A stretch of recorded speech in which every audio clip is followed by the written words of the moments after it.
I pass under the words Goethe family estate and grapple with a queer feeling of unease. The archway is flanked by faceless statues, their features worn smooth by wind and rain. The path to my right leads down the hill, past rows of uniform headstones, to the old convent. Ahead of me stands the Goethe Manor House. The convent was closed decades ago, and the Goethe House has been abandoned for over a century. The only building on the estate that is still occupied is half a mile away, the former Catholic girls' school, now converted to a nursing home for ailing and aging nuns. The breeze lifts the hair from the back of my neck. I hug my jacket tighter around me and walk straight. I cannot place the source of my discomfort. Graveyards hold no dread for me, and I have spent much time inside crumbling buildings. Perhaps it is the trees that grow alongside the path, brought from far away places and replanted at the Goethe family's command. Perhaps I can sense they do not belong. The Goethe house looms larger as I approach. It is made of a yellow stucco that looks out of place in the gray light of the Pennsylvania autumn sun. It looks tired, with peeling paint and sinking edges, but, strangely, all the windows are intact. I lean down to inspect a monarch drinking from a thistle that pushed its way up through a crack in the stone walkway.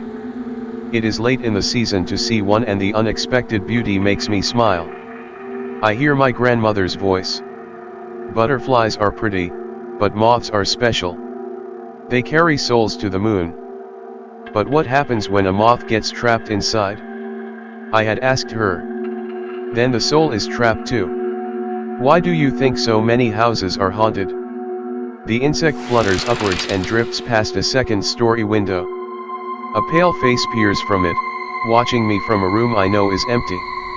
I raise my hand to the girl in greeting when bony fingers wrap around my wrist and whip me around. An ancient nun drags my face closer to hers. A few solitary teeth jut from her gums like crumbling gravestones in a forgotten cemetery, and her breath is sharp and sour. It consumed the sisters who walked without feet, she spits, her eyes boring into mine, as if she could burrow her thoughts into my head by the force of her stare. Her roomy eyes fill with tears. Don't let me die here, she weeps as two women appear by her side to pry her clenched fingers from my arm. Not here, not here. One of the nurses leads the old nun away, patting her back and murmuring in soothing tones. The taller one remains and fusses over my wrist. I'm awfully sorry about that. Did she hurt you? I'm fine, I assure her. I apologize if I did something to disturb her. No, no. Sister Agnes is not well. She was pulling one of her weekly runners. She twists my wrist this way and that. If I may ask, who are the sisters who walk without feet? She shrugs. The babblings of dementia. When she is satisfied my arm is still in working order, she steps back. I'm supposed to tell you not to be so close to the house. You can walk around the estate. It's pretty this time of year. It's just that house is not structurally safe. I nod in acquiescence, looking at the crack that runs from the base of the house all the way up the 3 floors. The nurse shivers. This place gives me the willies. Her voice drops to a whisper. Supposedly, before the convent was closed, 2 separate nuns tried to burn it down. The eastern wall bows out slightly. Someday it will split open like an overripe carcass. The nurse claps her hands together. The noise bounces off the house walls. Well, I better get back before I get in more trouble, she grimaces. Sister Agnes is old, but gosh, she's fast.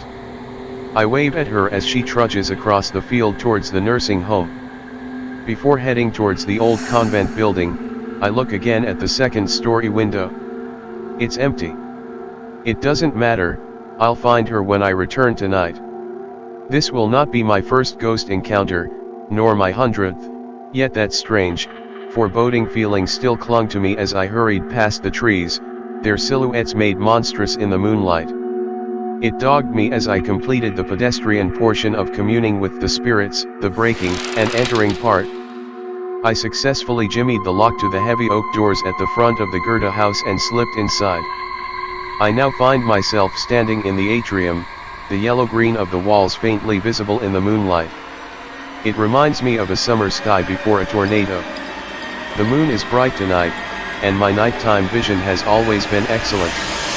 I creep deeper into the house. It has been gutted, all the furniture and paintings having been removed years ago. Dust blankets every surface like a layer of snow. The air is stale and dry. "Hello," I say softly to the little girl at the top of the grand staircase. "I'm here to set you free." I would estimate she is about 7. She is wearing a white dress, frothy with lace, and her blonde hair is the disagreeable kind that hangs limp and refuses to hold a curl. The room is dark, but she herself has a pulsating glow. She is pouting. "Hello," I whisper again. "I'm here to free you if you can take me to your wings." I pick my way across the squeaking floorboards. I put my right foot down and the board underneath splits. My foot goes through the hole and I pitch forward. I land hard and grunt as the air is pushed from my body. I can feel the splintered edges rake against my ankle. I'm sure it has drawn blood. Wincing, I gingerly extract my foot from the hole. I turn on my flashlight and the girl vanishes. I turn it off and she is waiting at the top of the stairs. I sigh and continue towards the stairs in the dark. I prod each board thoroughly with my shoe before transferring my weight. I reach the banister and the moon better lights my way. "Show me where your wings are," I say. The girl spins and rushes down a hallway. I follow. She reaches the third door on the left and passes through it. I catch up and twist the doorknob. The door swings inward and I enter.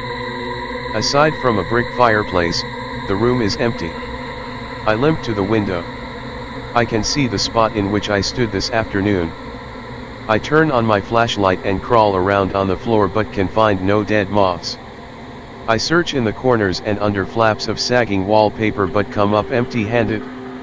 My hip clicks and my ankle is throbbing. I sit against a wall, massage my knees, then turn off my flashlight. "Where are your wings?" I call out. She appears next to the fireplace and extends a finger. I frown. "I already looked at the fireplace," I tell her. She stamps a scrawny leg, making no sound and disturbing no dust. She jabs her finger insistently. I scoot towards the fireplace and follow the line of her arm to a black brick. Her otherworldly shine makes it easy for me to see that the brick is not mortared in place, but rather juts out. The brick is rough against my finger pads as I shimmy it back and forth until it is loose enough to remove. Behind the brick I find a small box tied with twine.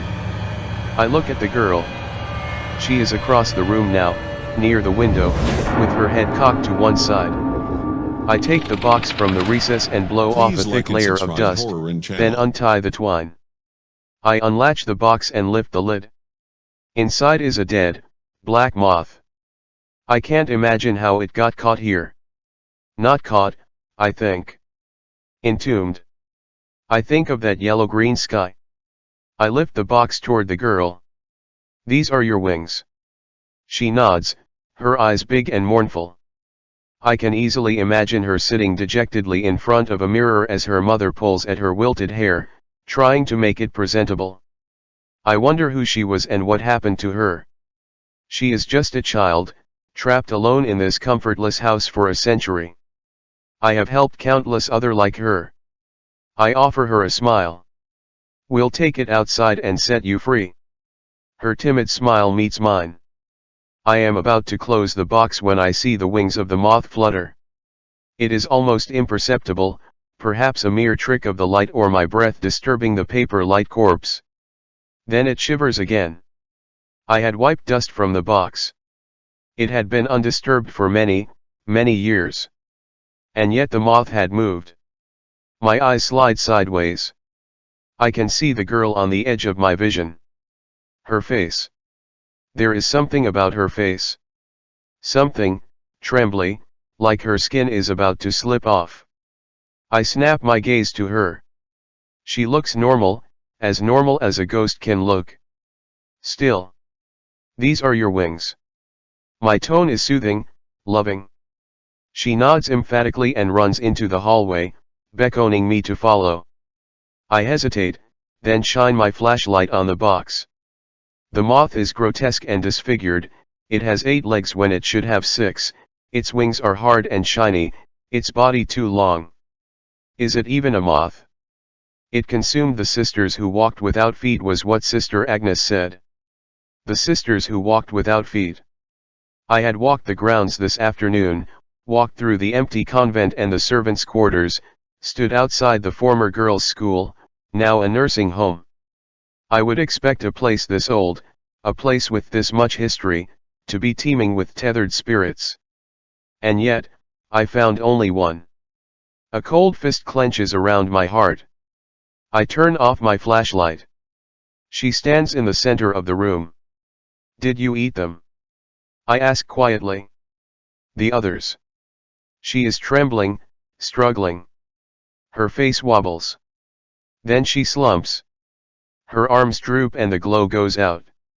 Dark spots bloom on her face, spreading, taking the place of her eyes and her mouth. They are made of black liquid, of smoke, of nothing. Her eyes are gaping wounds of darkness, her mouth a black maw. It's like she bleeding shadows. She is still wearing that frilly, white dress. It drifts toward me. My heart batters against my ribs. It's a ghost, it floated through a door, it couldn't move the brick, it can't touch me. It can't touch me. It tugs on my hand. I feel its fingers. Flesh, it can touch. My leg feels warm. I realize I have wet myself. I smile at the creature and close the box. All right, let us set you free. I make my way back down the hallway and begin my descent down the staircase, slowly, slowly. In one hand I hold the box with its soul, and in the other is my flashlight. I cannot set it free. I must give no indication that I want to flee, no indication. Fire. The nuns tried to burn the house down. It is beside me, in front of me, behind me. It appears and vanishes, circling me, assessing me. Tears leak from my eyes. I cannot tell if my heart is racing or if it has stopped altogether. Maybe I can set the house on fire. I can get outside without the moth, I can hear it fluttering inside the box, it wants to get out. I smile tenderly into the darkness. I know it is watching me though it has no eyes. Let's set you free. I latch the box shut, retie the twine. I'll watch as flames devour the house, devour the thing inside, I'll laugh in the light of the hungry blaze. The girl is in front of me. It touches my hand. I blanch. It knows it. I blind it with the flashlight, shining the brightness at its grotesque face. Nothing happens. It doesn't vanish. It's not frightened by the light. It was toying with me before, like a cat with a mouse. I scream and hurl the box into the depths of the dark house. I race toward the gap in the doors, toward the tendrils of moonlight peeking through, toward safety and... My foot hits the edge of the hole in the floor. My heel dangles over nothing. I almost regain my balance. Tiny, delicate fingers wrap around my ankle and yank. I hear a snap. I crumple. I try to pull my leg from the hole, but I nearly pass out from the pain. My leg feels wet, so wet, and I know I am bleeding profusely. I scream for help, scream as loudly as I can, but only my ears can hear it. I'm dizzy. I taste copper. I try to crawl towards the door, but the jagged pieces of wood trap my leg. Trap me. My flashlight has rolled out of reach. The bulb flickers. Flickers. Goes out. In the darkness, I hear the fluttering of wings beating against a box. It stands over me, waiting. It only eats the dead. No moth will carry my soul to the moon.